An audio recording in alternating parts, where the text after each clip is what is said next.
Welcome to Sleepy Time Stories. Hey, dear friends, the first mistake was thinking it happened gradually. That evolution took its time, grinding forward like a glacier, millimeter by millimeter, over millions of years. The textbooks still say this. The documentaries with their soothing narrators still whisper it into your ears as you drift off. But the textbooks are wrong. The documentaries are telling you a bedtime story. The real story is much darker, much stranger, and it begins not with a slow awakening, but with a sudden scream that someone tore open in the dark. For 6 million years, nothing happened. Your ancestors came down from the trees and stayed there, hunched and fearful, for what felt like an eternity. They learned to walk upright, yes, but their brains grew so slowly that 100,000 years might pass without a single meaningful change. A new stone tool design, a slightly sharper edge, a differently angled strike. Took 100,000 years to spread across a single valley. Evolution didn't rush. It experimented with the patience of a dying star. Human lifetimes flickered and vanished like heartbeats against that vast, indifferent clock. Then, around 100,000 years ago, the clock broke. Something happened. Something that anthropologists have spent over a century trying to explain, and failing. The rules that had governed human development for millions of years, the slow crawl of adaptation, the glacial pace of innovation, suddenly stopped applying. Our ancestors began evolving faster than they ever had before, not just biologically, but culturally, cognitively, perhaps even in ways we don't yet have words for. They started creating art, carving beads and jewelry, burying their dead with ceremony, with flowers and tools and red ochre that looked like dried blood. They developed sophisticated weapons, composite tools made from stone and wood and resin. They traded materials across hundreds of miles. They used symbols to represent abstract ideas, not just this animal, this tree, this person, but this spirit, this memory, this future. Within just a few tens of thousands of years, they went from being another interesting primate to becoming us. The scientific community calls it the Upper Paleolithic Revolution. Some call it the Great Leap Forward. But those names are lies we tell ourselves to feel safe. Because the truth is that no one knows what triggered it. Species don't just suddenly accelerate. Change is supposed to be gradual, incremental, spread across geological timescales. But our ancestors didn't follow the rules. And the deeper you dig into the evidence, the more you realize that something else was at play. Something that isn't taught in universities. Something that the narrators of those soothing sleep documentaries will never mention. Let me show you what I mean. Picture the world 150,000 years ago. Africa is vast and varied. Deserts, savannas, forests, mountains. Small groups of anatomically modern humans are scattered across the landscape. Maybe 10,000 of them total, maybe fewer. They look like you. If you saw one walking down a street in modern clothes, you probably wouldn't notice anything unusual. Their brains are the same size as yours, the same basic structure. But something is different. Something is missing. They make tools, yes, but the same basic stone hand axes their ancestors made for hundreds of thousands of years. They hunt, gather, raise children, form social bonds. They survive, but they don't innovate. Not really. A new tool design every 50,000 years. Technologies that stay localized, that don't spread. There is no art we can recognize. No decoration. No clear evidence of symbolic thinking. Their lives are brutal, short, and almost completely static. Then, around 100,000 years ago, the archaeological record begins to shift. Subtly at first. A few card beads here. Some ochre pigment there, deliberately shaped and ground. Then faster, more sophisticated tools. Evidence of long-distance trade networks. Elaborate burial sites showing clear ritual behavior. And then cave paintings that make your breath catch in your throat because they are beautiful. Unmistakably intentional. Undeniably human in a way that earlier artifacts just aren't. By 50,000 years ago, the transformation is complete. Our ancestors have become unstoppable. They are adapting to every environment on Earth. Crossing oceans, reaching Australia. Surviving in frozen tundra and tropical jungles. Creating art and music and religion and science. the foundations of everything that would eventually become human civilization. But what triggered it? What lit the spark? The standard theories are comfortable. They let you sleep at night. Climate change, maybe. The chaos of the late Pleistocene. Those massive temperature swings. The megadroughts that turned grasslands to desert in a single lifetime. Forced our ancestors to adapt or die. That's one theory. Another points to a genetic mutation.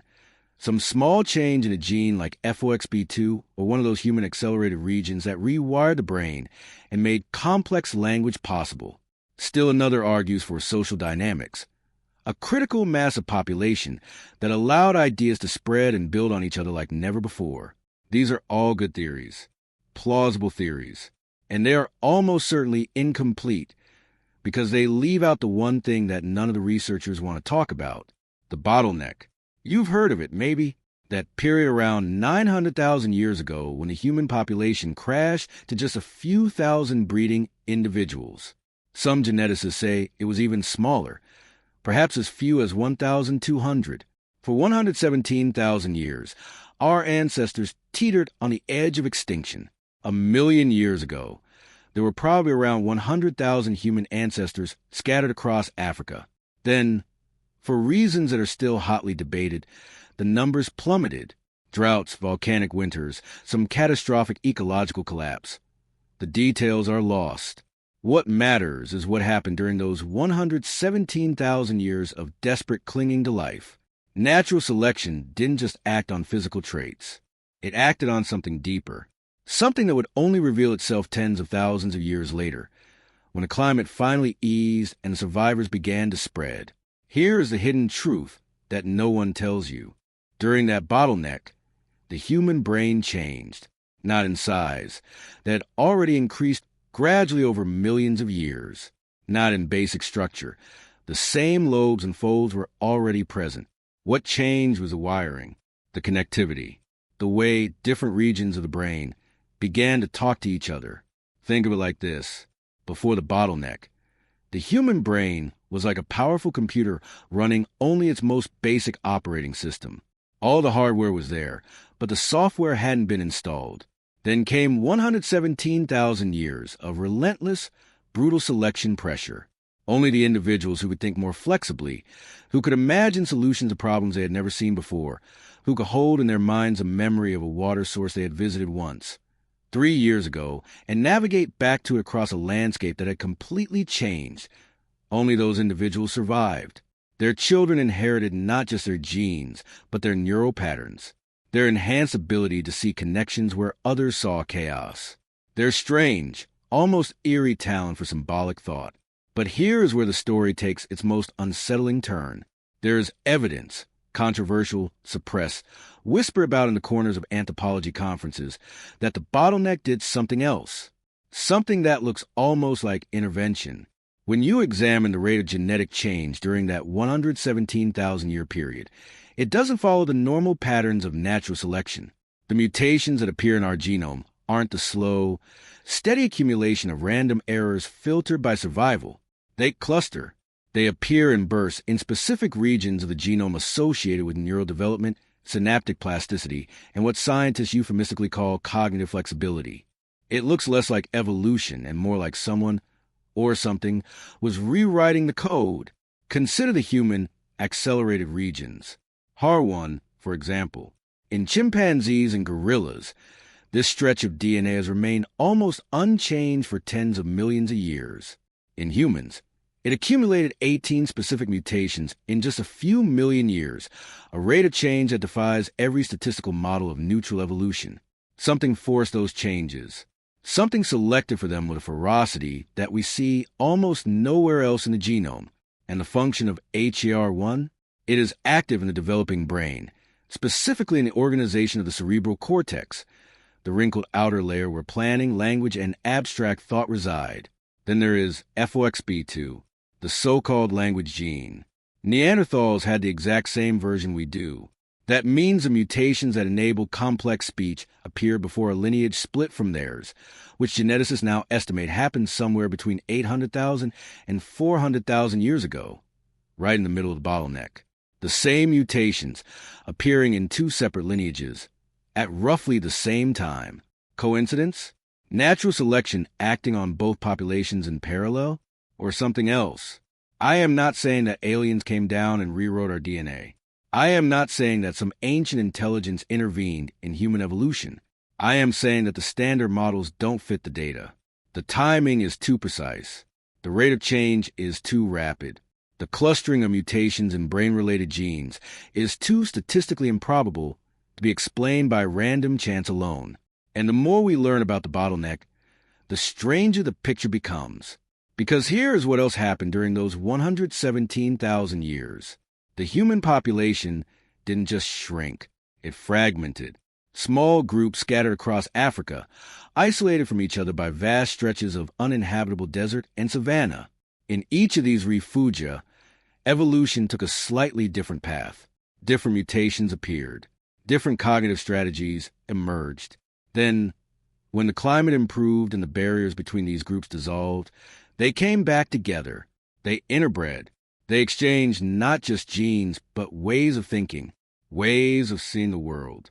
This process, isolation, divergence, recombination, is the engine of rapid evolution. It is how you take a single species and, in just a few tens of thousands of years, transform it into something entirely new. But that is not the hidden truth. The hidden truth is that this process did not happen once. It happened repeatedly, in waves, each time accelerating. The first wave gave us the hardware, the large brain, the basic neural architecture. The second wave, during the bottleneck, gave us the enhanced connectivity, the capacity for symbolic thought, the proto-language abilities.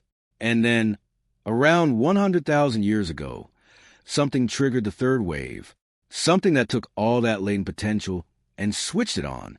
What was it? The climate? Certainly the late Pleistocene was chaotic, with temperature swings of 10 to 15 degrees Celsius happening in just a few decades. Entire ecosystems transforming within a single human lifetime. That would have put enormous pressure on our ancestors to innovate or die. But climate chaos had happened before, earlier in the Pleistocene, without triggering a behavioral revolution. So climate alone cannot explain it. A genetic mutation? Possibly. There are candidate genes, microcephalin, ASBM, the HAR regions, that show signs of recent selection. But again, mutations happen all the time. Most are neutral or harmful. For a mutation to sweep through an entire population, it must confer a massive advantage. What advantage could a single genetic change have provided that was so powerful it spread to every human on Earth within a few thousand generations? Language? The most popular theory, and the most compelling. But language is not a single mutation. It is a suite of abilities, vocal control, working memory, syntax, recursion, theory of mind, that require dozens of genes working in concert. The evolution of language was almost certainly gradual, not sudden, and yet the archaeological record shows a sharp discontinuity around 100,000 years ago. Before that, no art, no personal ornamentation, no complex burial rituals. After that, an explosion of symbolic behavior. That discontinuity is real. Something changed, and it changed fast. The answer, I think, lies not in any single cause, but in the convergence of multiple forces. Climate chaos created the demand for innovation. Larger and more connected populations provided the network for ideas to spread. The neural hardware, forged in the bottleneck, provided the capacity. And language, full, complex, recursive language, provided the tool that allowed all of that potential to be realized. But here is the part that keeps me awake at night. We still don't know why language emerged when it did. The anatomical capacity for speech, the descended larynx, the fine motor control of the tongue and lips, evolved gradually over hundreds of thousands of years. The genes involved in brain development and neuroplasticity were already in place by the time of the bottleneck. So what was missing? Why did it take another 100,000 years for the first beads and ochre engravings to appear? Some researchers argue that we are looking in the wrong place, that the explosion of symbolic behavior around 100,000 years ago wasn't the beginning of something new, but the survival of something old. Maybe modern human behavior emerged earlier, perhaps as early as 200,000 or 300,000 years ago, but the evidence was destroyed by time by erosion, by the simple fact that the earliest art would have been made of wood, leather, woven fibers, materials that decay without a trace. Maybe the cave paintings and shell beads are not the first expressions of symbolic thought, but the first ones that happen survive. This is possible. It is even likely to some extent, but it does not explain the acceleration, the sudden, dramatic increase in the rate of innovation that we see in the archaeological record after 100,000 years ago is real. It is not a preservation bias. It is not a statistical artifact. Something happened to the human mind around that time, something that turned a slow, plodding evolutionary process into a runaway train. And that something, I believe, was storytelling. Think about it. Language allows you to share information, where the water is, which plant are poisonous, how to make a better spear point. But storytelling does something more. Storytelling creates shared worlds. It takes the raw material of language and weaves it into narratives that bind people together across time and space. A story about the ancestors, about the great hunt, about the spirit that lives in the river. These are not just entertainment. They are the first virtual realities. They allow a group of 100 individuals, most of whom are not directly related, to feel like one family. They allow knowledge to be encoded in memorable, emotionally resonant forms that can be passed down for generations without error. They allow the dead to speak to the living, and the living to imagine the unborn. Once you have storytelling, you have culture, real culture, the kind that accumulates, that ratchets up, that never goes backward.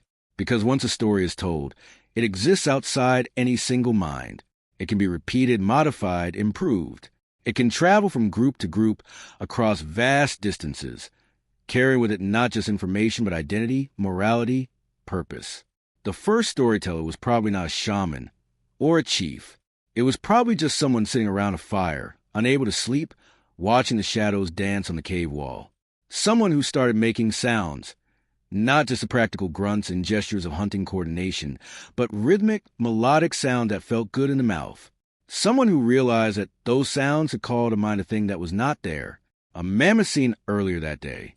A child who had died last winter. A dream of water in a dry land. And once that realization took hold, once the firelight illuminated not just the physical world, but the world inside the mind, everything changed. But what if it wasn't just storytelling? What if something else was happening in the dark of those caves? Something that no archaeologist has been willing to say out loud. Consider the cave paintings themselves. They are not on the walls near the entrance. They are deep inside, sometimes hundreds of meters from daylight, in chambers that require crawling through narrow passages, climbing down slippery slopes, navigating total darkness with only a flickering torch or a stone lamp burning animal fat. The paintings are often layered.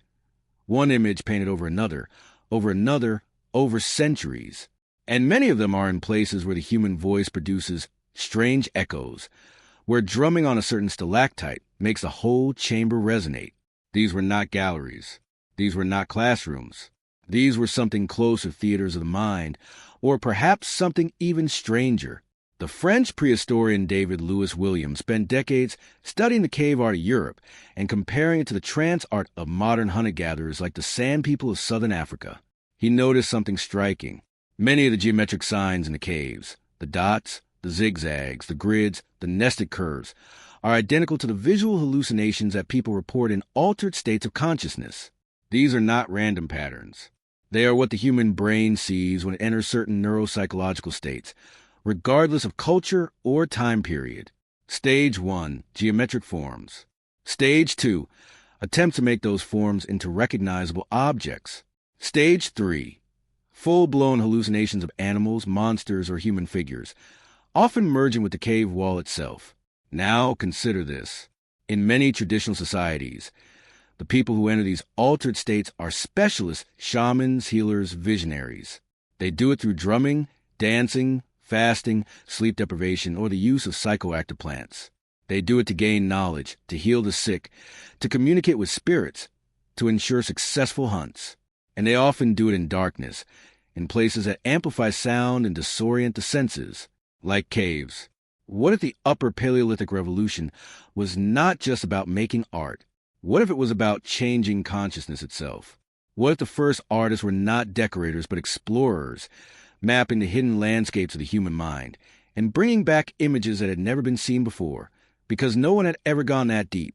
The implications are staggering. If our ancestors were deliberately inducing altered states of consciousness and then painting what they saw, that means they had developed a theory of mind sophisticated enough to understand that the visions were significant, that they came from somewhere, that they could be shared.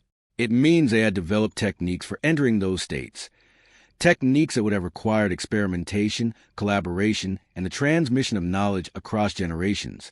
It means they had developed a concept that reality is not just what the senses report, but that there's another world, hidden just behind the surface, accessible only through special practices.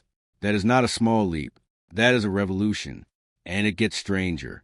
Neuroimaging studies of people in trance states show that certain brain networks deactivate, while others become hyperconnected. The default mode network, the system that gives you your sense of self, your inner monologue, your narrative identity, quiets down. At the same time, connections form between regions that don't normally talk to each other. Sensory areas link with memory areas. Emotional centers link with visual processing. The result is a state in which the usual boundaries dissolve. You don't know where your body ends and the world begins. You see patterns in random noise. You feel that you are in the presence of beings that are not physically there. Now, imagine what happens when a group of people enter the state together, when they drum and dance and chant until their breathing synchronizes, until their heartbeats align, until their brains begin to oscillate at the same frequency. This is not mysticism. This is neuroscience. It has been measured. When people sing together, their respiratory and cardiovascular systems entrain. When they move in synchrony, their pain thresholds rise, their trust increases, their sense of connection intensifies. And when they do in a dark cave, with flickering firelight that mimics the flicker frequency known to induce trance states, something even more profound happens. Their individual brains begin to function as one system. They begin to share a single hallucination. This is documented in modern ritual contexts. The same spirit appears to multiple people. The same animal emerges from the rock. The same ancestor speaks through the darkness. And afterward, when they talk about what they saw, their stories align. They agree. They have seen the same thing, because their brains were coupled in ways that we are only beginning to understand. So here's a hidden truth that no one will tell you on a sleep podcast. The acceleration of human evolution 100,000 years ago was not caused by climate or genes or language alone. It was caused by the discovery that the mind could be deliberately altered, and that in that altered state, new realities could be created, realities that were not bound by the laws of physics, realities where the dead were alive, where animals spoke, where the future could be seen. And once a group of humans had shared such a reality, they were bonded in ways that no other animal could match. They would die for each other. They would trust each other with their lives. They would work together to achieve things that no individual could conceive alone. This is the secret of human hypercooperation, not rational calculation, not genetic relatedness, not even language. Shared altered states, the feeling that you have been somewhere together, seen something together that transcends a mundane world. That feeling is a foundation of every religion, every ideology, every nation, every movement that has ever moved history. And it began in the dark, in caves, with fire and drumming and voices that echoed off stone. But there is an even darker layer. If our ancestors could enter these states, they could also get stuck in them. The line between visionary and psychotic is thin. The same brain networks that deactivate in trance are the ones that are damaged in schizophrenia. The same hyperconnectivity that produces mystical insight can produce disabling delusion. And the same social bonding that comes from shared visions can become a trap, a prison of enforced belief from which there is no escape. The first shamans were probably not revered. They were probably feared. Fear for their power, yes, but also fear because they were strange, because they heard voices, because they saw things that no one else could see. And yet, their strangeness was valuable. So they were tolerated, then honored, then trained. And eventually, their techniques became the core of human culture. Now, consider this. The genetic mutations that cluster in the human accelerated regions, many of them are associated with psychiatric disorders, in modern humans. The same variations that give us cognitive flexibility, creativity, and the ability to imagine other worlds also increase the risk of schizophrenia, bipolar disorder, and autism. This is not a coincidence. It is a trade-off.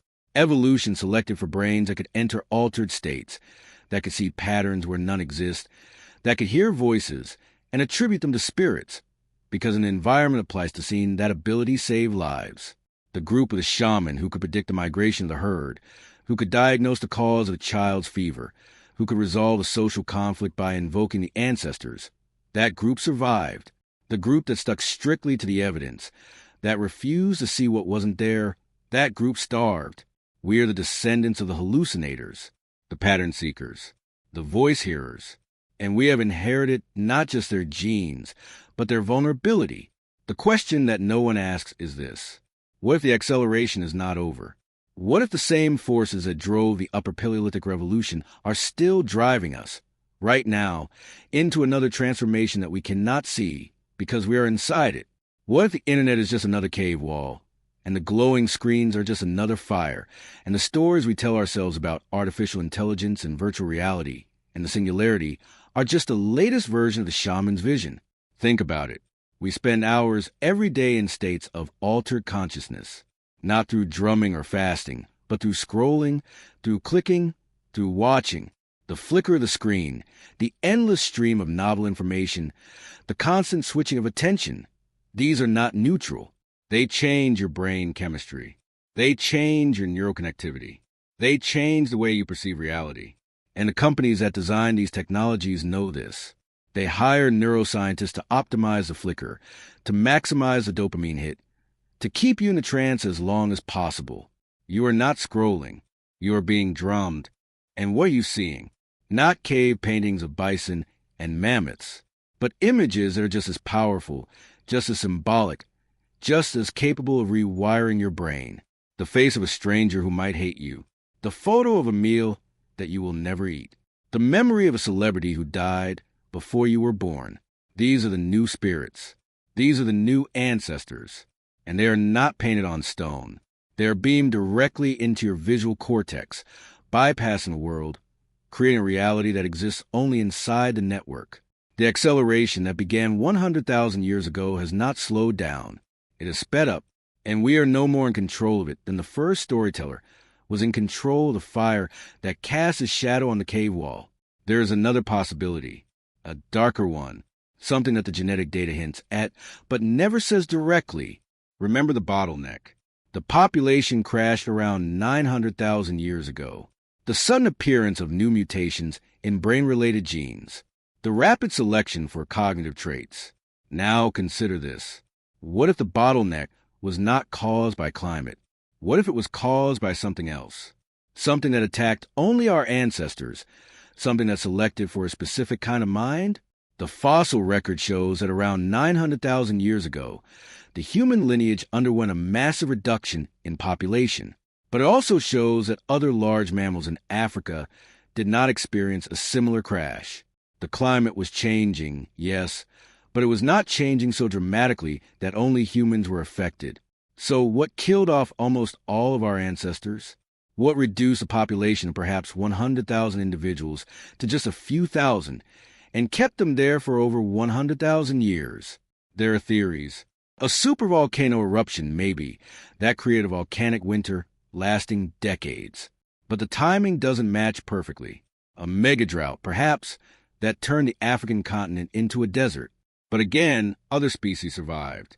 A disease, some researchers have suggested, a pathogen that targeted humans specifically, that spread through the small, isolated groups and killed the young, the old, the weak. But what pathogen could be that efficient, that persistent, and then disappear? The genetic evidence is strange. The mutations that appear during the bottleneck are not random. They are concentrated in genes related to immunity and brain development, as if the survivors were being selected not just for resistance to disease, but for a different way of thinking, as if the pathogen itself was selecting for intelligence. Because a smarter brain could figure out how to avoid infection, could figure out how to treat the sick, could figure out how to predict where the disease would strike next.